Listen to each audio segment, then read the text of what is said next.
Om Tare Tu Tare Tu Re Soha. Om Tare Tu Tare Tu Re Soha. Om Tare Tu Tare Tu Re Soha.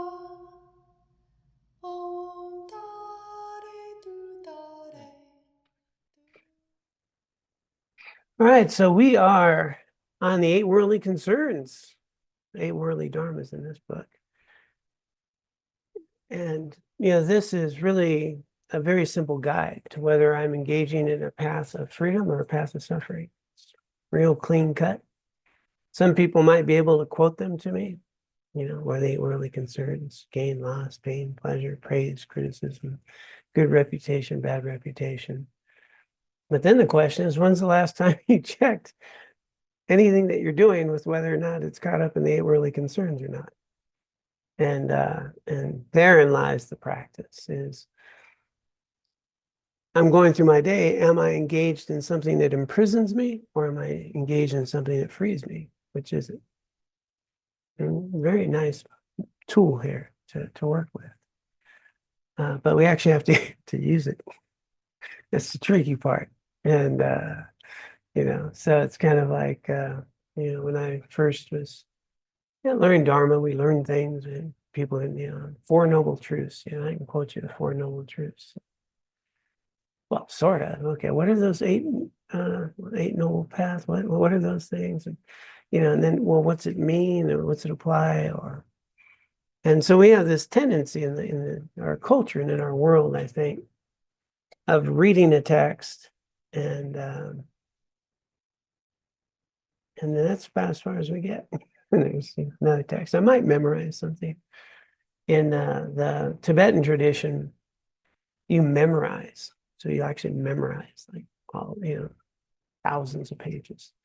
And when you're young, you'll start memorizing it. You don't even know what it means, right? It's just the phonetics, and you memorize, you get cadence. And then later, you'll spend 15 years unpacking what it means. But like it now, now you're getting the teachings, now you practice it. And so, young Tibetan monks can quote thousands of pages. And then when they get to the Dharma teachings, they just pull it up. It's kind of an interesting way to learn. We're not big on memorizing. I remember when I was studying with our group in Long Beach in my early days, but there's a book, it's about that thick, Liberation in the Palm of Your Hand. And we're doing a study group, and my teacher said, yeah, you should memorize that and then talk about each page. Everybody's like, what? And I started with it. As a matter of fact, the two verses that we do every morning, those of you that do the practice with me in the morning, that's right in the opening. And I started off with that, and I memorized that, and I spent a weekend on it, and now I've spent some decades on it, and it still is something to bring to life. Instead of I've read this, it goes on a shelf, and I'm reading something else. Or sometimes we have a book and we go, I've read that before. Yeah, what's on page 86? What was that book about? Well, it's a story about something, and I remember a few details. And it's also the same way we get our college education. Any course you do in college, it's kind of like, well, you can name about 3 or 4 things that you learned in that course. And, and that's it. And then I did another course. So what we're trying to do is take a specific lesson, and then all week we work on it. So the last 3 weeks, we've been working on the rare and precious human birth favorable to Dharma practice, its qualities, what it's like to have, and how it's so beneficial to us. And hopefully you've got quite a bit out of that, those of you who've been doing it. Now we're going to get into the Eight Worldly Dharmas of basically what's Dharma that liberates and what's not Dharma. What is it that gets us in prison? What keeps us in our prison cell? What liberates us? So let's go ahead and get right to that. does say that meeting's being recorded. So Yeah, you can click that off. That'd be good.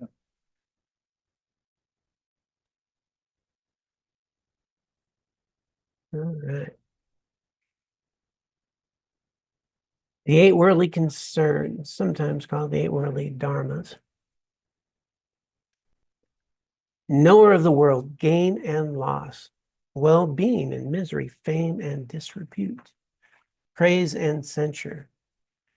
Be indifferent to these eight worldly dharmas and let them not enter your mind. So this is the advice. Do not let them guide you. That's from Nagarjuna. A life of freedoms and fortunes is a precious opportunity. It can be used to create the causes for favorable rebirth, complete liberation from samsara, and full awakening, full enlightenment. States that are beneficial for ourselves and others. It'd be a great shame to have this opportunity and use it to create suffering rather than happiness.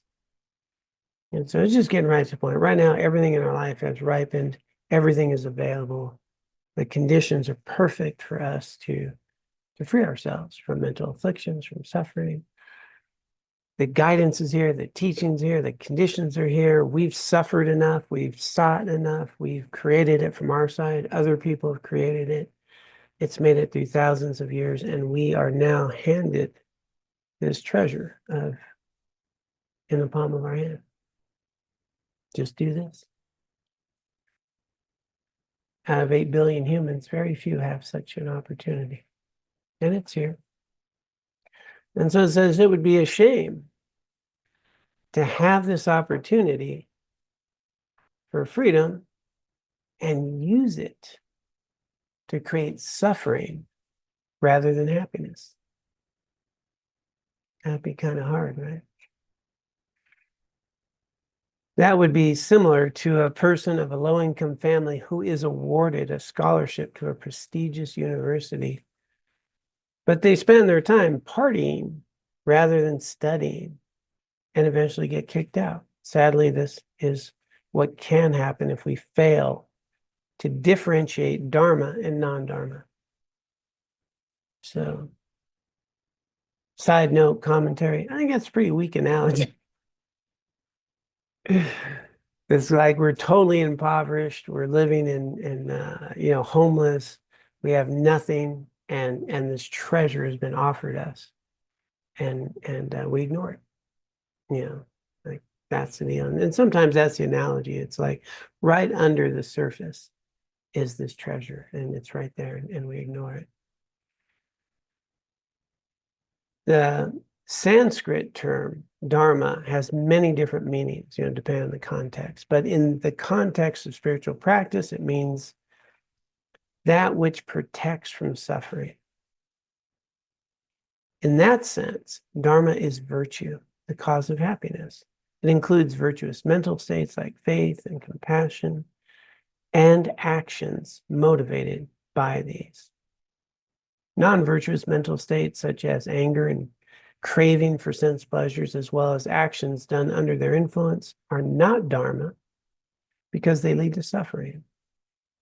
Further details about virtue and non-virtue will come later in the chapter on karma, but one type of non-dharma that we need to look out for in the early stages of our practice are the 8 worldly concerns. And what's really important in this context that they're offering is Dharma practice is anything that's cultivating genuine happiness, genuine well-being, lasting states of well-being, freedom. So Dharma practice is not limited to me sitting in meditation or saying a text or doing this. Anything that I'm doing that is cultivating generosity and kindness, and understanding of our interconnection, anything along those lines, that's Dharma. It's going to help us have a greater sense of well-being. And anything that is working to limit that, then we're not. So it's not just thinking of Dharma as, a Buddhist teaching or, a text that I'm reading or a meditation or something I'm doing. How am I with my neighbor? How am I with my neighbor? How am I with my partner, right? How am I with my kids? Am I generous with my time? Am I pointing at others as the cause of my suffering or not? So anything there, well, now we have Dharma practice. And it's really nice to look at Dharma that way. Is it freeing me from suffering? Is it cultivating well-being or not? So, right here. Oops, wrong button. Incorrect button. Incorrect button. All right. I have my glasses on and everything. I have no excuse this week. Okay. Buddhist texts refer to these as the eight worldly dharmas. Dharma with the small d usually means phenomenon, something that exists. The eight worldly dharmas are attitudes that involve being happy and delighted about four pleasant experiences: gain, praise, fame, and pleasure. So we're pretty happy when we get what we want. We're pretty happy when somebody praises us, gives us a compliment.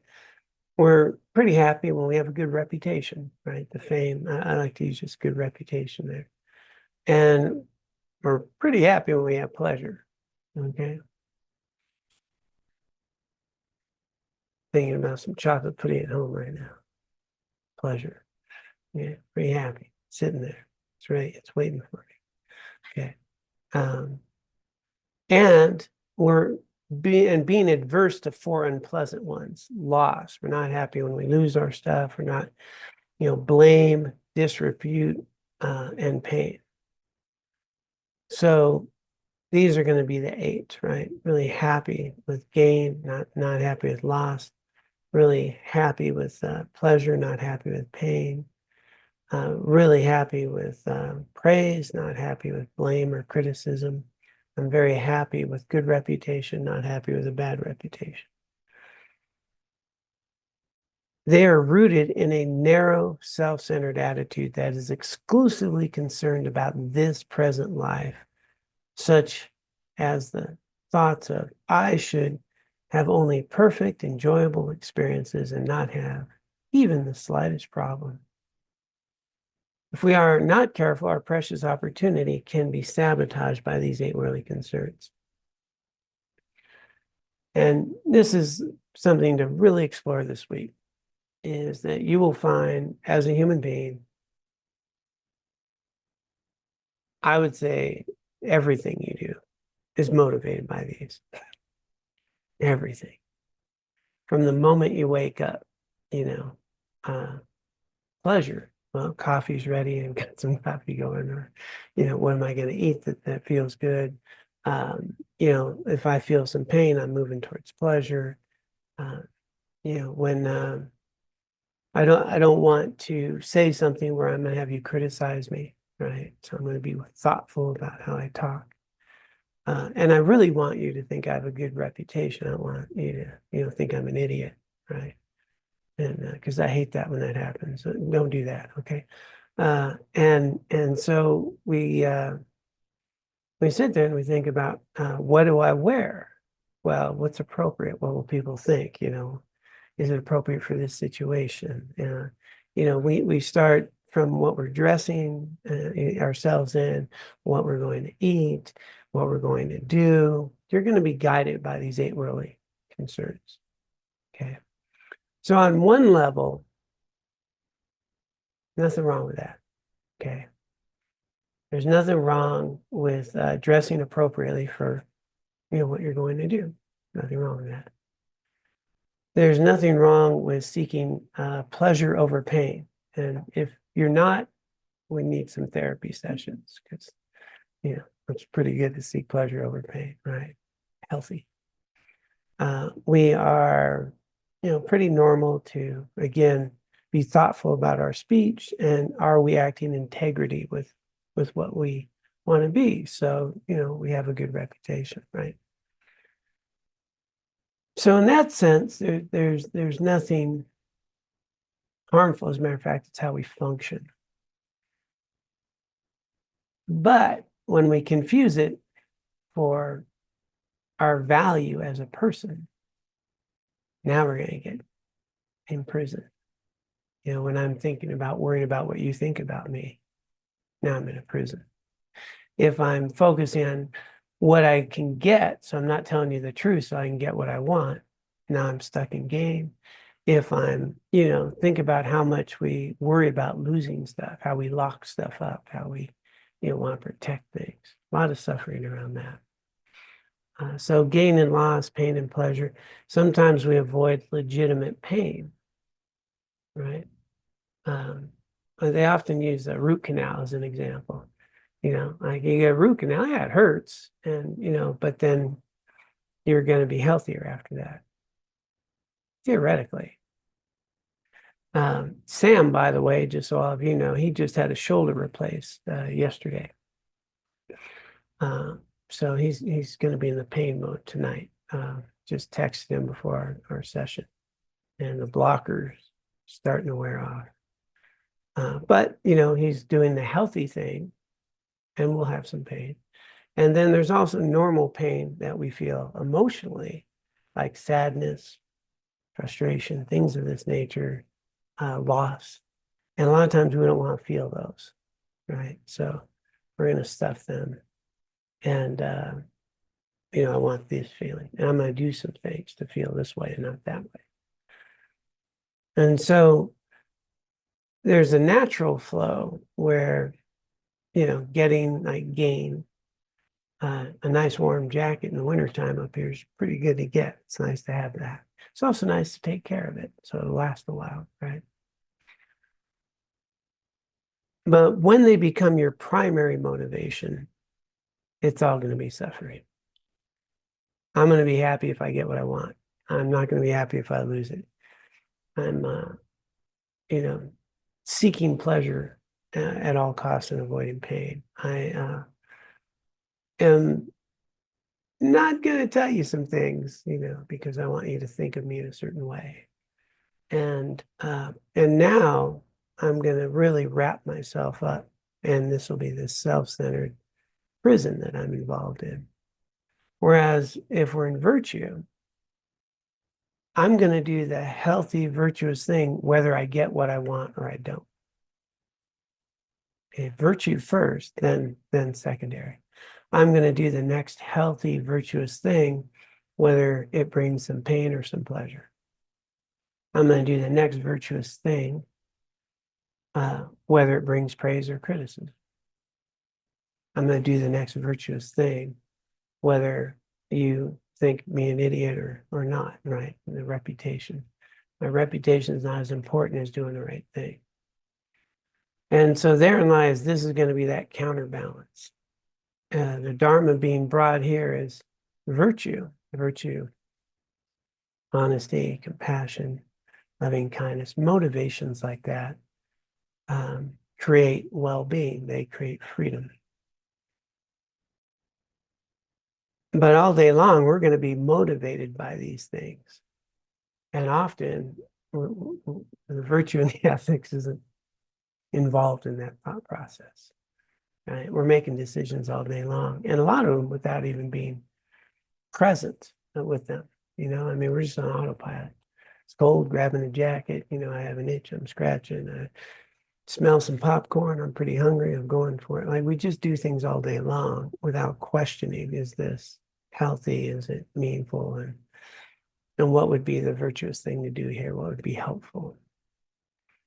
And so that's going to be the big test here. And am I using this incredibly rare and precious human birth to just try to feel good, get what I want, not lose it, you know, try to have people think highly of me, have my whole value as a human being around what people think about me, you know. A lot of concern there. That's my commentary. I should read hers because it's the book. So let's go there.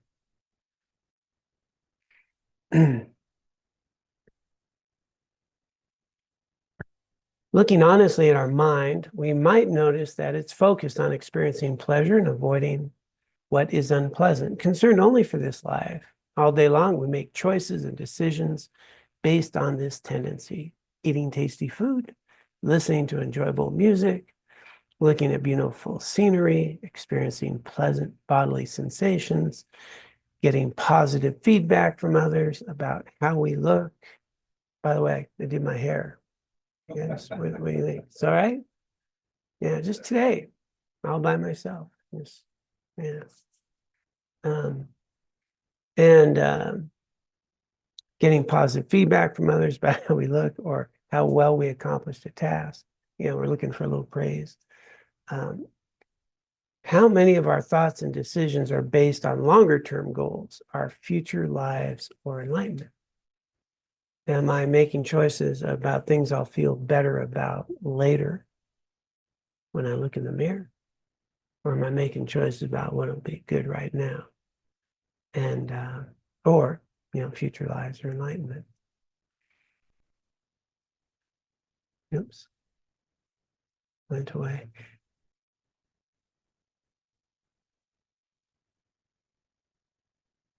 I usually do better without my glasses than I'm doing right now.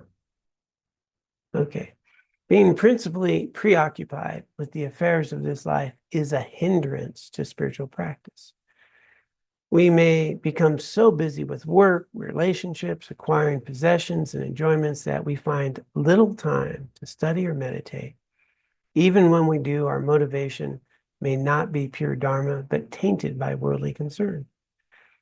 Meditating just to feel good or impress others is not pure Dharma, nor is teaching Buddhism and meditation out of a desire for wealth or fame. The minimum motivation for pure Dharma practice is aspiring for fortunate rebirths with conducive conditions for future lives. And I would say actually the minimum would even be to liberate ourselves from mental afflictions, to eliminate that in this life, So we think about how much time do we spend cultivating our heart and mind, and how much time do we spend with worldly activities, right? And so I might do a little practice in the morning, nice little meditation, spiritual. And then I'm out the door. Now there's stuff to do. And now I'm caught up, and I'm just, And then maybe before I go to bed, I might think again about, okay, maybe I'll take a little time, dedicate my merit, do a little prayer, and do something. And so that's like maybe a half hour or an hour compared to, 14 hours. 14 hours of worldly concerns and maybe an hour of Dharma practice. It's not going to work very well. It's just not, And so the opportunity is maybe I can engage in Dharma all day. Maybe I can recognize the value in others. Maybe I can understand the true causes of suffering is my virtue, not getting what I want. That's the issue, right? We get pretty caught up and worried about getting what we want and not losing, having things go this way and not that way. And, even scientifically, that just doesn't work, let alone from a Buddhist perspective, that I can actually improve my future and have everything I need by being a better human being. And that's doable, right? I don't have control over my boss, the job, the situations. I don't have control over traffic. I don't have control over the government. I wouldn't mind right now. And I might mind. But, I don't have control over all those things. And it's but my happiness being tied to those things is always suffering. It's always a prison, and it just creates this cycle. I do have control over how I engage with these things and whether I'm coming from a place of virtue or not. And that's the actual source of liberation. Pretty simple, incredibly hard to do. Right? But we have the opportunity. Overcoming the eight worldly concerns is not easy because our mind has been under their control for a very long time. We will not be completely free from them until we directly realize emptiness.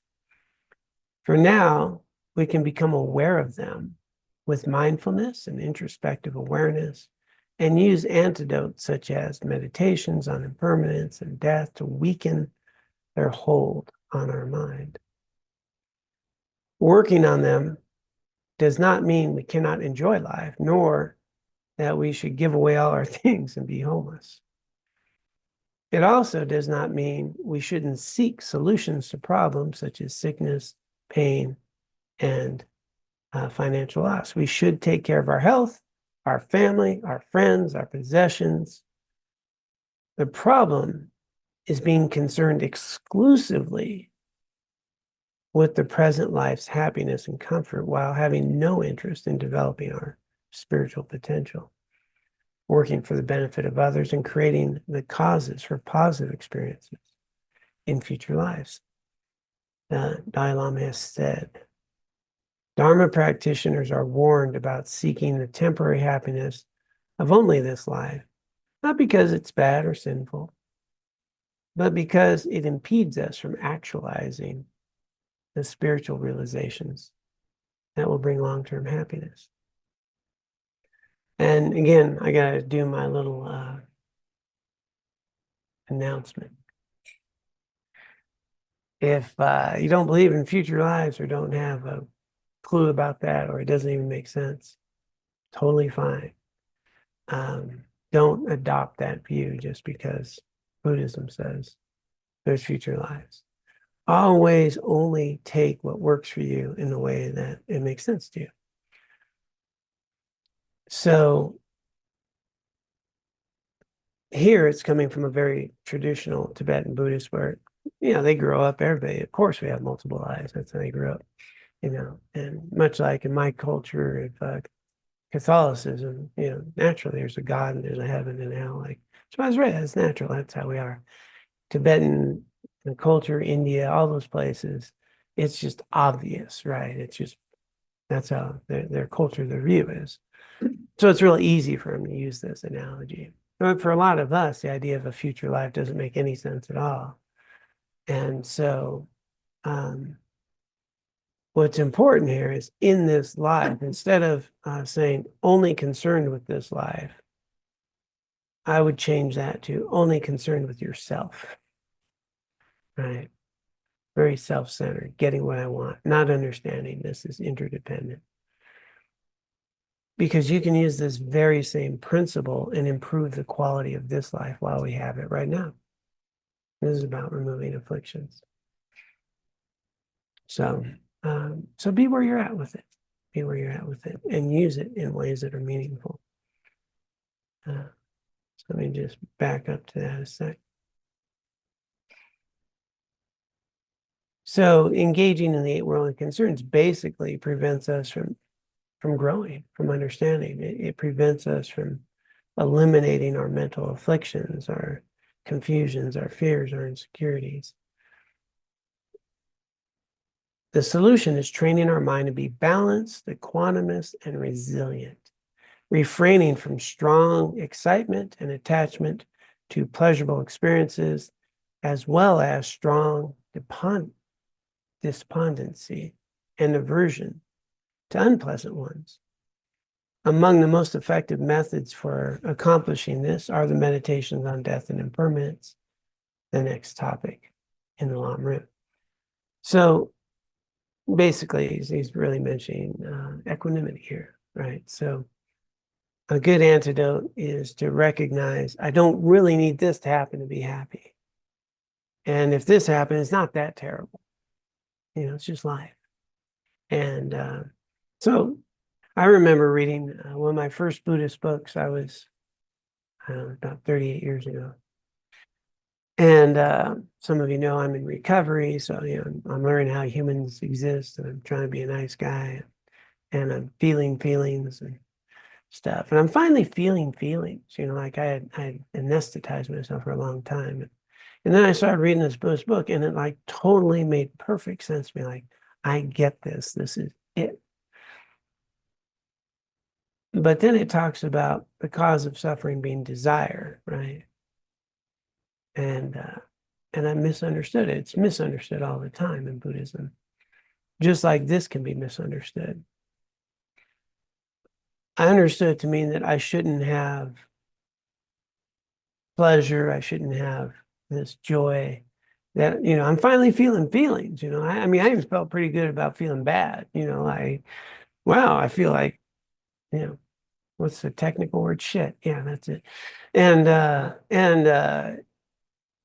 was excited about it. It was like, oh, okay, I'm feeling. I feel like maybe I'm human. And I thought Buddhism I would be like this stoic, just, non-feeling, just, yeah, that's kind of good. Yeah, that sounds so bad.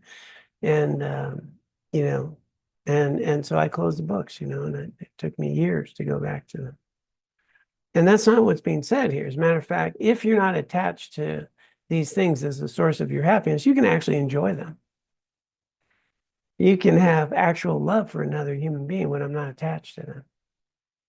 I'm not very loving when I'm attached to them. They better do what I want them to do to make me happy. And if they don't do those things, then I'm pretty unhappy. And that's not at all about loving them. That's for kind of loving what they do for me when they act appropriately. And that's why we should give all of our partners directions about, how they should be in our lives. And but when I actually am not attached, and then I can love another human being, I can have a person in my life. They, at some point, may not be with me or maybe, but my concern is the relationship, being healthy in it, wanting the best for them. And then, I'm free to love. When I need them, they've got claw marks on their back, and they better freaking act in a certain way.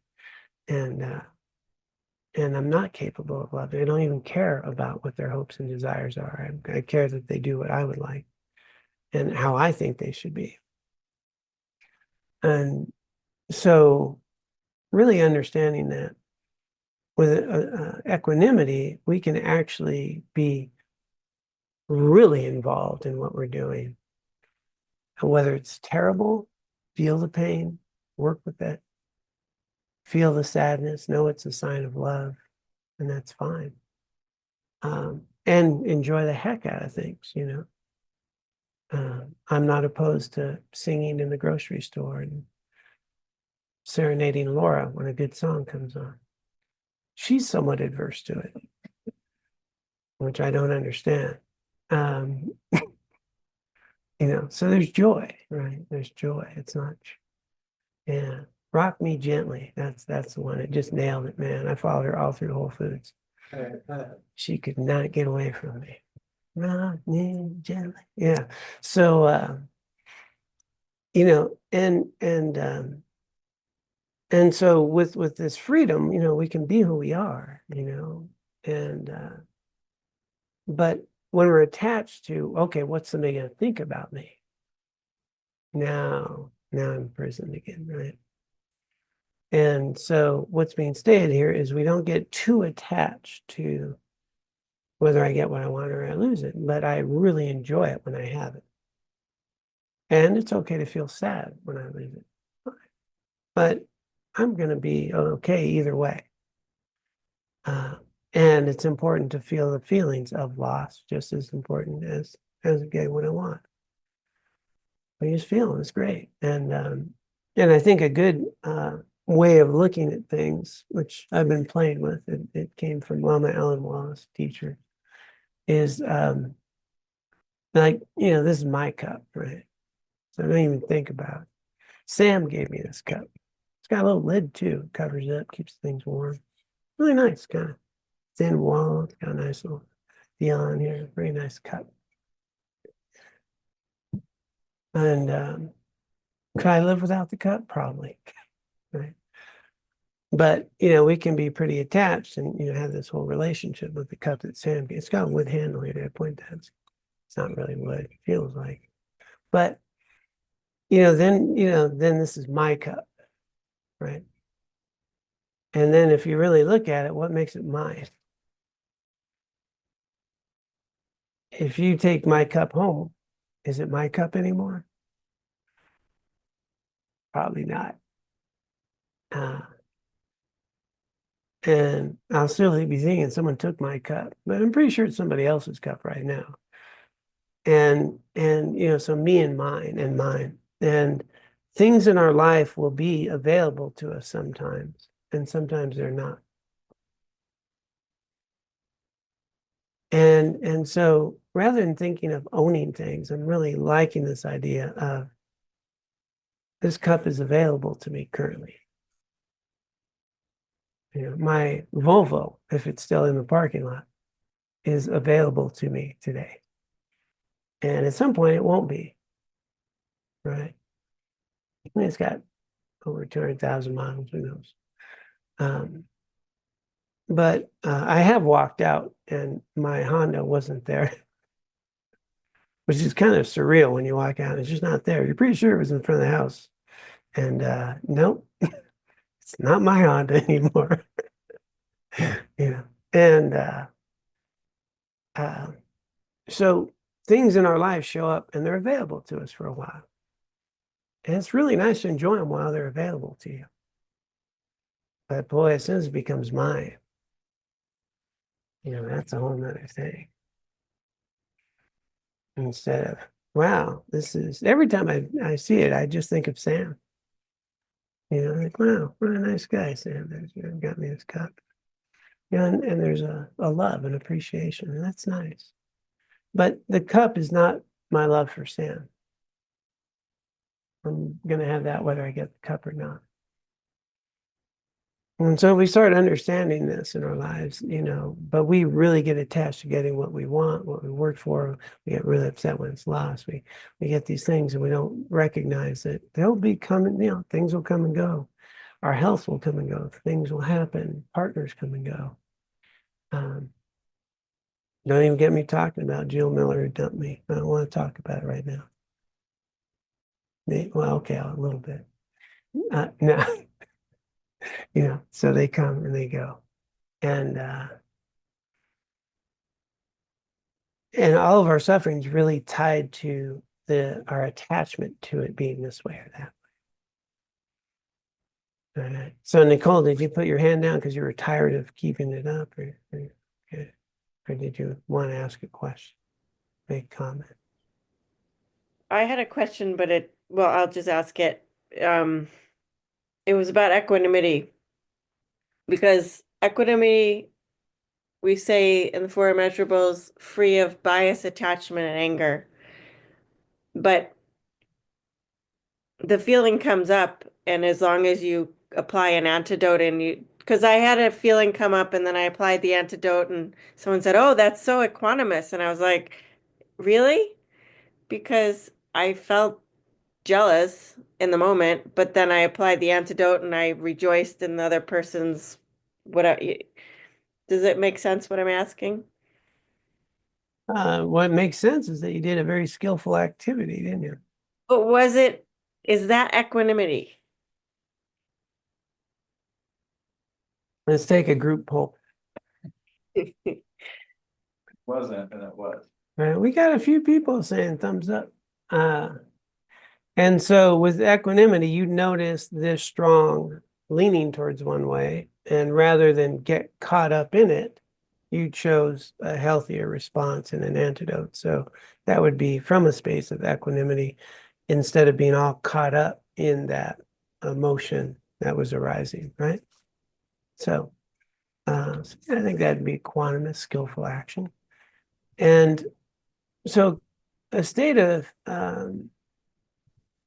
we have to remember when strong emotions pop up, that's okay. One of our problems is we start thinking, now that I'm all spiritual, I'm not going to have those strong emotions. And then if I do, then I think I'm not doing it right. Stop doing that. The emotions come up. And as the emotion comes up, we're still in a neutral state. The point is, what do we do with them? Now we're creating karma. Now we're engaged. So a strong emotion coming up, it has much more to do with, now what do I do with it? That's my action. And a lot of times we can just feel it, and let it wash through. Angry, frustrated, it's going to come, it's going to go. I'm not going to say or do anything. And it'll go. And, that would be great too. Applying an antidote, skillful action, shift that. So getting angry is not an issue. Acting on your anger is an issue, right? Skillfully responding to anger is merit and wisdom. So now we're on the path of Dharma again. Okay. So me getting upset at myself for getting upset, well, that's like a double whammy. I'm upset, and I'm upset myself for being upset. I shouldn't get upset because, why would I get upset when I know, and then I'm just, it's not good. Well, I'm pretty upset right now. I'm just going to let you know that. We'll continue the conversation when I am calmer. Yeah, it's fine. Healthy way to act. Our partner in the Mindful Life program, Mark Maloney, always says, a conversation in the wrong mood is the wrong conversation. Because when we're activated, it's not going to go well, generally. Yeah, just wait till we're calm. Let's have that discussion. Okay. All right. Anybody want to take bets whether we're going to get to the material or not? Let's see here. All right. So what we want to do is start training our mind, and when it's saying refraining from strong excitement, it doesn't mean we're trying to stuff feelings. I think you gave a good example. We get angry, and I'm not going to indulge it. That's just going to come and go. I might apply an antidote. If I feel sad about something, it's okay to feel sad about something. Matter of fact, sadness is generally about loss. And sometimes that's usually love, there's some sadness, losing someone. And so the most effective methods for accomplishing this are the meditations on death and impermanence, which will be the next topic. Which means, what if we actually took time each day to meditate on this could be our last day? Then we get a real clarity, it's really important. Maybe it's not getting that pair of shoes I've been, shooting for. And if I understand impermanence, the cup will come, the cup will go, things will come, things will go. And that things are changing all the time. A lot of people right now, just the elephant in the room stuff, are suffering around changes in our government and the things that are going on there, right? And as if we could keep things from changing, but yeah, they're going to change. Now, how do we respond to that change? How do we adapt to it? But we can get trapped in thinking it should not change and it should not be this way, instead of, I really don't like it this way, and I would like to see how we can do something to improve it. But where we get stuck in our attachment to how it once was, how it shouldn't change, well, we're going to suffer a lot, right? And if you expect your partner to not change, good luck. They should be the same person I married 20 years ago. Don't change. I actually had a guy sponsor. That was his big revelation. Is going, she's just not the woman I married 20 years ago. Like, really? That's shocking. Pretty sure you're not the same guy she married 20 years ago. Yeah. Anyway, they went to therapy. It was helpful. We can take advice from the Buddha on how a wise and mindful person regards the eight worldly concerns. The wise and mindful person knows them and sees that they're subject to change. Desirable conditions don't excite their mind, nor are they repelled by undesirable conditions. In other words, whether it's going the way we want or not is not important. What's always important is virtue. It's always important is what's the right thing to do here? What's the healthy thing to do here? That's the predominant one. You know, how many times, oh, there's something we have to deal with, you know. Let's do it. Let's show up. The eight worldly concerns also interfere with our happiness here and now. We are unable to control everything that happens in our life. We can't always get what, oh man, I'm ready to go into a song. Can't always get what you want. The Buddha said that? Yeah. But if you try sometimes. And we can't always avoid problems. Right? We're unable to control these things. You know, people are people, life is life, we don't know. And if I keep trying to set the world up the way I would like, and then I'll be happy. Yeah, that's what we try to do, right? It's not effective. People are uncooperative. And so are cats, if you've noticed. If our mind is enslaved by the eight worldly concerns, it will be tossed up and down like the waves of attachment and aversion, our likes and dislikes, one moment feeling elated and the next miserable. Is that happiness? Also, with such an unstable mind, we will be unable to stay focused and clear during meditation. So our attempts at attaining long-term happiness will not succeed. The only way to free ourselves completely from the eight worldly concerns is to directly realize emptiness, and that takes time. So that's another way of deeply having a realization of your ultimate nature and the nature of how things exist.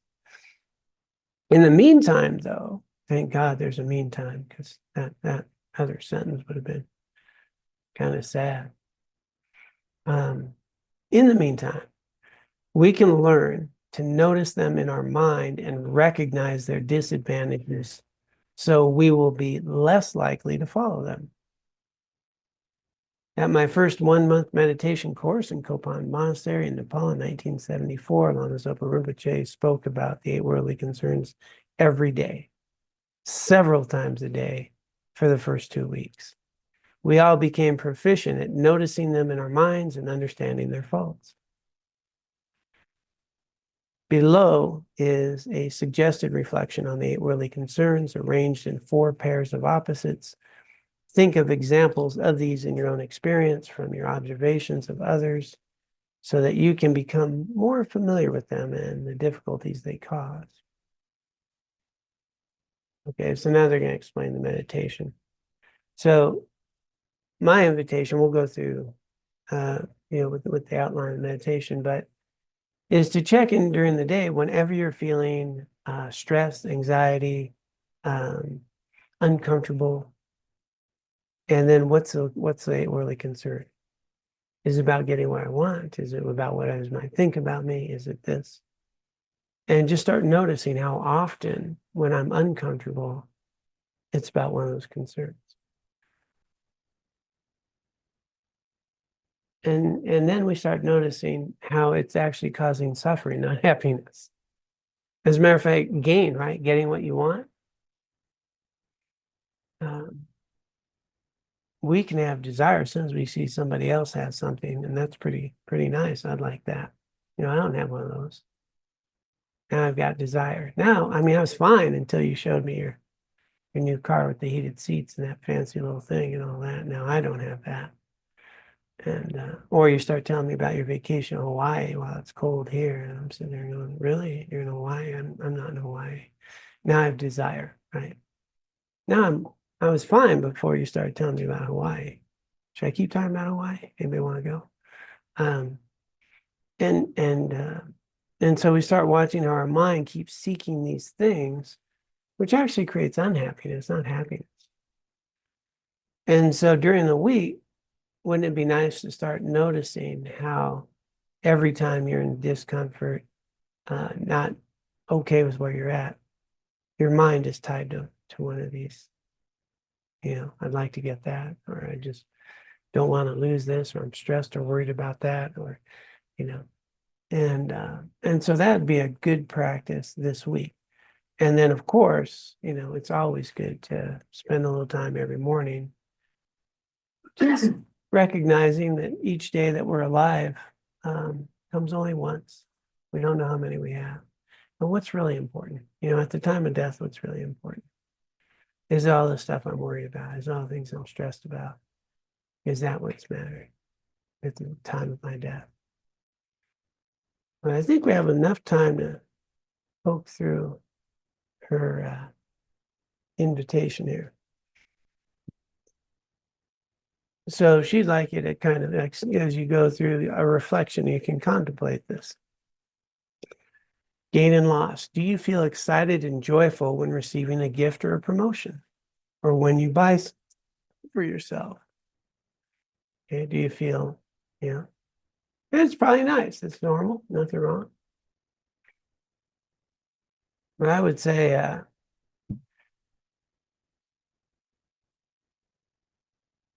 how long does that joy last? That certificate we got back in 1998, I don't know if I'm carrying it around. It's pretty exciting at the time. And, and then we get a promotion, and then, then we actually have to go to work. Not as fun anymore. It's cool when I got it. Now I have to do this work. And so we just start noticing how quickly it fades, right? How long do these feelings last? Do you notice any unpleasant side effects from these experiences? How do such experiences affect your Dharma practice, right? And let's just keep with. Now consider how you react when you lose a cherished possession or fail to get something you want. Do you feel miserable, depressed, angry? How do these feelings affect your practice? There's nothing wrong with receiving nice things, feeling happy about it. The problem is being attached to material things, never satisfied with what we have, and always craving more. Likewise, there's nothing wrong with feeling sad over experiences of loss and seeking solutions, trying to recover a stolen possession, for example, or relying on emotional support after the death of a loved one. But sinking into despair, as if such misfortunes were permanent and irreparable, is not helpful. Spiritual practice enables us to remain balanced during good times and bad. And so I think we don't have time to go through them all, but those of you who have the book, the invitation is to take some time this week and go through these. But during the week, when you notice agitation, fear, anxiety, frustration, anger, well, what's it tied to? There's a belief that I'll be happy if this happens. I'm not going to be happy if that happens. And then 24 hours, that doesn't even matter anymore. Now I got a whole other thing that I need to be happy and not happy about. And we're going to start notice all day long. Our moods will change based on what information I got, what news thing happened, whether something told me I like or something I didn't. And as long as it keeps being tied to those things and our belief around them, the stronger that pull will be. The other point that that was being made here, when I read it earlier, is that we can get so caught up in the worldly activities, right? Do our Dharma practice and and it really struck me. It was a long time ago. It was actually a Dharma center on the other side here, where this person was telling me how they met this Tibetan. It's kind of like once you're a Tibetan Buddhist teacher, apparently you know every Tibetan in the world. Because they said, I met this, do you know this guy, right? And I'm like, no, I don't know, but he's a nice guy, and yeah, he was a monk too once, and but now he's got a family, and he's got a construction thing that he does, and the person said, yeah. So I asked him, yeah, do you go to Dharma practice and centers now? And He said, no, I'm too busy, you know, because he's working. He's got a family, I'm too busy. And it just struck me how we can be too busy creating a prison to make time to eliminate it. You know, construction was a great metaphor. I'm way too busy building my prison cell to have time to get out of it. And I think the 8 worldly concerns I look at as, I only tell that other story about the guy I'm not doing. It's just because it reminds me that's where the thought popped up. Because we all do it to some degree. I'm way too busy decorating my prison cell, making it really comfy as best I can, to open the door and leave it. You know, I don't want to. So, and so this is kind of what the way worldly concerns do. We wind up decorating our prison cell and get a nice view, maybe some nice tonkas. You get some pretty ones. You can decorate it, make it nice, and have some spiritual stuff. But am I changing my heart and mind? Am I changing my heart and mind? That's the practice.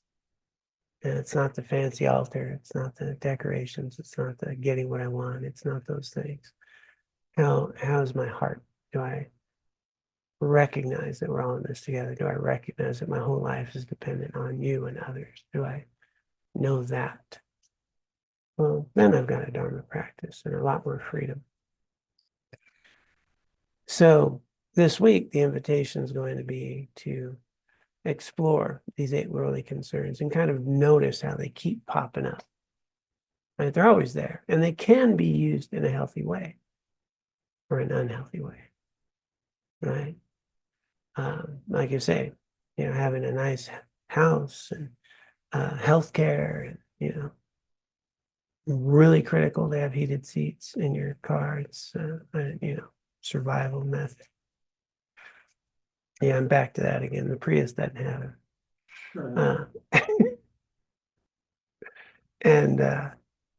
And so we sit there and go, okay, how much of my life is concerned with that instead of how much of my life is concerned with cultivating these qualities of freedom and liberation while I have it. Venerable Sampton, who has taught here, just finished her 3-year retreat up in the Himalayan mountains, you know, and all that. And she posted this little video of her hermitage, which is, you know, high up in the Himalayas, little shack and snow falling, remote, you know, and nothing pretty about it. And she lived in this place with one little electric heater and one wire that was run from a few kilometers to have electricity there. And when the wind blew too hard, it would go out. It would have heat. Her water would be frozen. Her shampoo is frozen. And it was 3 years there. And she shared how incredibly joyful it was. That how incredibly, like, she was working on building this inner paradise, inner, not outer. And you know, we got to talk to her at that, and just the way she talks about how incredible and joyful that whole thing was. And if she's describing, like, you know, a week without electricity or heat or, you know, frozen things, like she'd have to, you know, she had a hot plate so you could, you know, do that. And then she was completely dependent on a family down at the bottom of the hill that would come up and bring some food and leave it on the doorstep. So might have a potato today, might have some of this today, you know, and all that. And she said, yeah, it's funny. After she got a retreat and did some other things, like then she had aches and pains in her body. She fell and hurt her leg, and all the time in that, no pain, just bliss, just wonderful, just, you know, just amazing. And so that's what we have been given is an opportunity to cultivate that, regardless of what the outer circumstances say. But as humans, we're going to kind of be focused on those outer circumstances, that we don't give ourselves a chance to ripen those qualities. And we can just do a little bit at a time. It's, we don't have to go do the 3-year retreat. We don't have to do that. We just start noticing how those attachments are actually creating suffering and how virtue is creating well-being. And I just do a little more virtue and I act out a little less on those attachments. And I start noticing I have more peace, more ease, a greater way of being in the world. That I understand impermanence. And if today is my last day, I'm going to feel pretty good about how I live. I had a couple choices today. I could have been a little more selfish. And I wasn't, but I felt that inside. I was like, gotta do this, gotta do that. And somebody needed my help. And I was like, I'm going to go help you, and I'm going to go do that. And so, those are the shifts that can happen. All right, Roxana. Hi, John. I was Hi. wondering, where did Venerable Sampson post that? It was on like her Facebook or Instagram thing somewhere. Yeah. Are you Facebook friends with her? I don't think so. Yeah. Barka Madan. That's her Indian name. Barka Madan. Anyway, you can later, message me or something. Maybe I can repost. Okay. Okay, It super. might Thank be Instagram. I don't know. We'll see. Yeah. Yeah, she's sitting on her front porch, snowflakes, looking at it. Yeah. Amazing individual. We'll get her back here. We've already talked about having some teachings. All right. Any other questions, comments?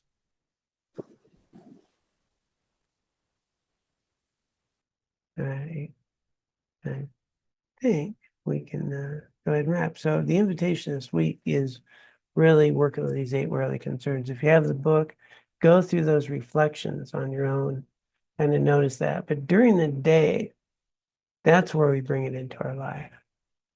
How is this discomfort, this desire, that thing tied to these worldly concerns? Am I engaging with them in ways that create suffering or not? Right. And if at the end of it, we can know what they are and have a sense of how they impact our lives, it'll be huge. It's such a clear thing. Am I practicing with virtue or with attachment? Because all this has to do with attachment. I'm attached to not feeling that. I'm attached to feeling this. Right? Aversion is just attachment. Aversion just means I don't want that. I'm very attached to that not happening. Yeah. Okay, let's go ahead and dedicate the merit of our time together, and if we can dedicate it for the benefit of all beings. There's so much suffering. May the seeds of these teachings and our actions be a benefit to them and for our own continued spiritual growth. So for those who care to, if you'd like, we can join in a dedication prayer. By this merit, may I soon attain the enlightened state of Guru Buddha, that I may be able to liberate all sentient beings from their sufferings. May the precious Bodhi mind not yet born arise and grow. May not born have no decline, but increase forevermore. All right. Well, thank you all so much. Really good to be with all of you. Laura couldn't make it tonight because she's actually up at Mio Something Ling. Mom Alan Wallace had a special teaching for all the yogis there, and she was invited to attend. So she got to sit in with all the big dogs. And yeah, she called me just before this. She's just, oh. So yeah, Alan came out of retreat. He's been retreat for a couple of years. He comes out from time to time, and he just downloaded. He was just like, and she said it was a buffet. So really, yeah, wonderful. So yeah, hopefully, we'll get more opportunities to receive some of the wisdom that comes out of that. All right, please be well. Use the 8 worldly dharmas in ways that are meaningful and not the other way. And let's see how we can engage in virtue and have more happiness in our lives. Okay. Thank you so much. Thank you, John. Thank you, Thanks, John. everybody. Thanks, everybody. Have a Good to good see you night. all. John. Thank Good you. care. Everyone. Good night. Thank you. Good night, everybody. Good night. Om Tare Tu Tare Tu Re Soha. Om Tare Tu Tare Tu Re Soha.